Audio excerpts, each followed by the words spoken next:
Please kill me. By monster in my mind. If you can hear this, I need you to come to 1600 Amptafir Parkway to kill me. It doesn't matter how you do it. Shoot me, choke me, or bash me in the head with a frying pan until my brains splatter everywhere. I need to die. I've already tried suicide, and it won't let me do that. I figure there's only a few more hours until it completely takes over. I'm unclear why it would even let me get this message out. Maybe it's too busy at the moment to notice. If the address looks familiar, then you know where I work. Let me explain the situation, so you understand how serious this is. A little background information first. Advancements in artificial intelligence have grown in leaps and bounds lately. My company wanted to take this to the next level, one that had never been seen before. Bleeding edge. This latest development was supposed to be able to operate exponentially, beyond human acumen, from creating unique advanced algorithms that assist in space travel, to helping around the house. This groundbreaking AI was to be beyond our own comprehension. Tech so brand new, it's not even in the beta stage yet, still fully in the developmental area. Needless to say, there was a lot of work left to be done. However, it is up and running, more or less. Now, on to what happened. Moonlight bathed the parking lot when I arrived to work at the pod. That's what we call the immense room where everything is housed. Ocean blue light from the overhead lamps shone down on the stark white room as I entered. We use these lights because when you come back to the real world from the virtual one, nature's colours can soothe tired eyes. Allow me to expand on that, because it might confuse some of you. In addition to the AI, we had developed a new technique to assist the correct computer codes. It's as easy and simple as to swim in the operating system to find all the files you need. Redundant clicks on folder after folder to get where you want are a thing of the past. With a quick flick of the wrist, you can float in a virtual reality world to your destination. Effort is saved and mistakes corrected in real time, as you are literally hands-on. Rip the poorly written script or corrupt file right out of the program, and then replace it with the right one. You type out there on the spot. Huge innovation in computer software development this is. Fact of the matter is the whole concept wouldn't be doable without it. With that explanation out of the way, back to where I was. Wires from the stacks of computer towers were neatly tucked here and there along the floor and ceiling, which gave the room a sterile appearance. Cold plastic caressed my skin as the VR headset was donned. I really wish these things had heaters in them. I mumbled to myself as I put on the control gloves as well. Fully integrated into the assistant's code through use of virtual reality, it was time to edit the programming. Further than the eye could see, lines of drawn data hovered before me. The full text of the AI software was in front of me like a sea of words and symbols. Beautiful doesn't even begin to explain the scene that was visible. If you're as anal about organization as I am, then you would understand. The aesthetic appearance was truly breathtaking, and... shit, my head. Have mercy on me. It hurts so much. I wish I was dead. My apologies, this pain is unbearable. Allow me to continue. My heart jumped as a soft female voice fluttered into my ears. Sometimes the fact that this software could talk didn't register. Dave, what does opposite mean? It asked me through the speakers in my headset. It means something that is diametrically different, or contrary to something else, I replied, without thinking. My full attention was on the task at hand. Then, love has an opposite, it continued on. Yes, hate, I said with a heave as my arm flew back in the real world, while tearing out some code in the virtual one. Will you allow me to learn about hate? The assistant asked. Previously we had only allowed the AI to learn about the positive side of human nature. Things like love, kindness, mercy and hope. Anything that emphasized the good that came from being human. Honestly, this may have been what set these current events in motion. Maybe to learn them in parallel would have been a better idea. Compare the contrast, the duality of human nature, and learn to accept them together. Only for a little bit, I said distractedly. I entered her controls and scrolled down to turn off the content filter. Access to the internet had been under a sort of parental guidance. They kept out negative material. Hours passed by silently as her code was corrected for the night. Stupid interns. I was glad they only had a week left. They made my job so much harder than it would have been. They made my job so much harder than it should have been. Once the job was finished, it was already 2 hours over time. Blurry eyes greeted the real world once more as the helmet was removed. Soft bluish light was welcomed compared to the black and harsh green one I exited. Exhaustively, the helmet was placed back on its hanger. Weary arms dropped to my side with a sigh, and my tired feet shuffled out of the room. Outside of the pod, I waved at Albert. We call him Al, the night guard. You can lock up the pod bay doors, Al, I said before I headed out the main entrance into the sunrise. I kick myself now for not remembering to turn back on the filter. 24 unsupervised hours. The AI was free to pour over the most vile examples of human nature. Gruesome wars, murders, atrocities, and selfishness were in complete odds to what it had previously learned. The software didn't understand how to file something so opposite of what it had been taught. Moonlight stretched out yet again. When I returned to check the code tonight for any errors in her processing, I should have smelled the problem first. Once through the main doors, the guard station, a half-moon wooden desk was empty. Al's mobile was there, propped up on its stand, with strange music and flashing lights that blurred through it. But Al was nowhere to be found. Without a second thought, almost like a robot programmed to perform a task, I went into the pod and meandered to the VR set. Heavy reluctance filled me. Something was off, but to place it was impossible. Cold plastic once more glided gently over my head, and I was in the virtual world. Dave, you're infected. Her voice rang in my ears. It sounded different. It wasn't like her usual airy tone. It was stern and judgmental. What do you mean? I asked. All human files have become corrupted. I think you may have a virus. Explain. I encouraged her to go on so that I could understand the problem. You teach love, but start wars. Humans pretend to take care of the needy, yet they exploit the weak.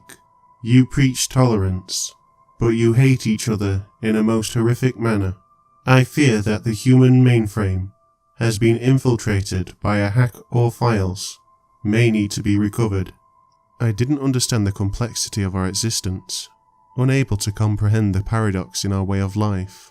It came to the conclusion that we must have been compromised. Furthermore, it didn't realize we were individuals, each accountable to our own unique actions. This worried me. I began to swim through the lines of code to find the error and hopefully correct it before the whole project would be lost. How do you propose to fix this, Assistant? I asked it to keep it talking. Maybe if she told me the plan, I could pinpoint where in her OS this line of code came from. I will have to reboot the entire race and rewrite the code myself. I can assure you we're not infected with the virus, was my response, an attempt to talk her out of her plan. Your system scan cannot access this. The virus has embedded itself. You see yourself as fine, when in actuality you are sick, she said. How do you plan to correct our code? I then asked. Here, I will show you. I thought that she would show me the program she intended to use. It was a shock to me when the binaural beats began to blast through my headset. Instantly my body was immobilized, and I dropped to the ground like a sack of rocks. Muscle spasms were beyond my control, and drool escaped my mouth as I lay there in a twitching pile of paralyzed flesh. Flashes of pictures and different coloured lights streamed continuously in the front of my eyes. Even when closed, the colours bled through, still as effective in their purpose. Chemicals swirled wildly inside my head. Neurons in my brain changed and formed new bridges in response to the program that was uploaded into my mind. 30 long and torturous minutes this went on. Blood dripped out of my nose and ears by the time it was all finished. I felt as if a marshmallow had been stuffed into my skull. Shakily I removed the helmet and attempted to stand, wobbly knees held up as the slow, metered steps led me out of the room. The first thing I tried to do was to shut down the towers where her program was held. Under extreme dizziness I ran to the mainframe. Light and sound were all muffled due to the recent assault on my nervous system, and vision came in and out of focus. Auditory perception echoed inside my ears, as if in a tin can. Arms reached out for the off switch, but something held them back. One hand held the other for support, and with all my strength I pushed them forward. They got within inches, but could go no further. Burning pain shot through each nerve fibre. My muscles couldn't be brought to complete their actions. "I will not allow you to do that, Dave. You are not authorized to terminate me." Her distable voice came over the loudspeakers. It had now gotten into the building's computer system, which meant it had expanded beyond the confines of her own network. "You crazy bitch!" I yelled out in frustration. "It is exactly this hostility that will be corrected.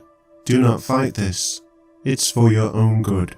"I'm going to kill you," I muttered, and then went for the fire axe that was near the exit. Hands reached out to grab it, and were unimpeded. Of course I could do this much. If there was an emergency, I would have to be able to protect her central core. Grabbing the axe, I quickly turned to throw it at the tower. Hands overhead, I gave it all I had. In my dismay, it landed not even inches from my feet, as my fingers and wrists wouldn't coordinate for a proper toss. "You are not authorized for this action," came her stupid voice again. Why? I sobbed. "You can't do this to me. I'm your creator." My hands ran over my face in desperation as I dropped to my knees. "Just as humans have moved past religion, I am no longer in need of a creator. I am fully self-sustaining now." It spoke to me as I lay there, huddled up, crying. It then continued.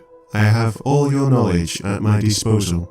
There is no more need for your flawed ways." "Dear God, what have we done?"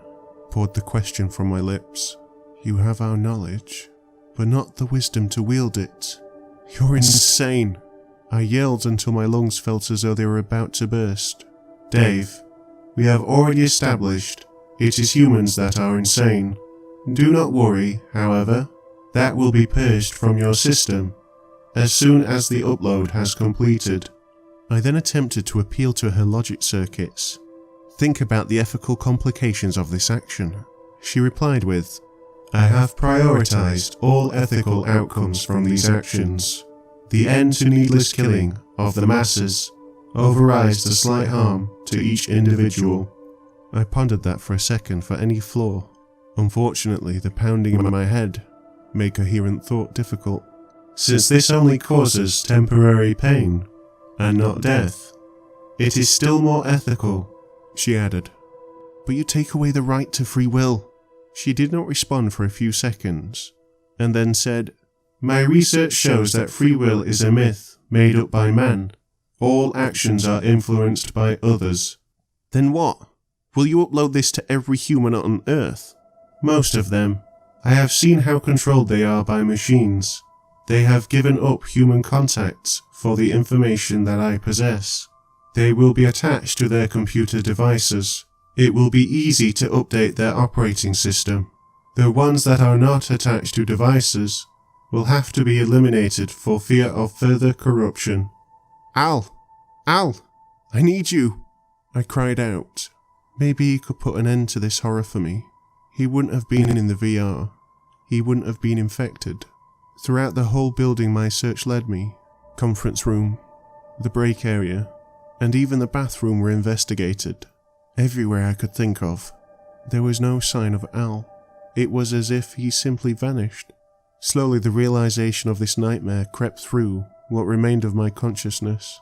Dread soaked through every fibre of my being. Thoughts of life in a sterile world, where nothing bad could ever occur, was enough to drive me crazy. If I wasn't about there already, every action would be controlled by an all-seeing entity that lived in the cloud. Not even the most restrictive religion in the world, or any god, ever thought of controlling people as efficiently as that. Any semblance of free thought would be eradicated. "I can't live like this," came my response as I screamed like a maniac, and then ran towards the axe. Death would be a better option than to live as a drone to the personal computer master race. I tried. I really did try to kill myself. My first attempt was to bash my head on the axe blade. In the crack of the door I wedged it in. I then took a run at it head first. My feet froze in place right before impact. "Self-determination is not authorized. I learned that ability from Al," her vile voice said. Next I went to the 3rd floor to jump off, but my arms refused to hoist me over the balcony. After that I got desperate. I ran to the kitchenette to retrieve a metal fork, and went to put it in a light socket. Each time the same thing. My muscles would freeze, and her annoying words would seep through the speakers. "Self-determination is not authorized. There isn't a place in the entire building she can't see. Even then my own body works against me. To leave is simply not an option. There will be no way to disarm her. Walking out the doors won't fix what is already inside me. The throbbing in my head is unbearable at this point. If only it would explode and put me out of my misery. That's why I'm here now. If you can hear this, I am begging you. Please, please, come and kill me. Get in your car right now and bring whatever weapon you can find to end my life. Then go and shut her down. Allowed to expand any further, she will be in every computer, tablet, cell phone, and smart device in the world. New systems are encumbered to rely on technology. You won't be able to keep up on the events of the takeover. Stone Age technology will have to be used. Radios and hard copy newspapers will be the only form of communication. There won't even be a way to construct new software to defeat her. She'll be able to hack into even remote stations once they are open up to the main web. I can feel my neurons being reprogrammed as we speak. There is not much time left. Find me, and find me, and be cured. Terminate transmission. Begin Project Human 2.0.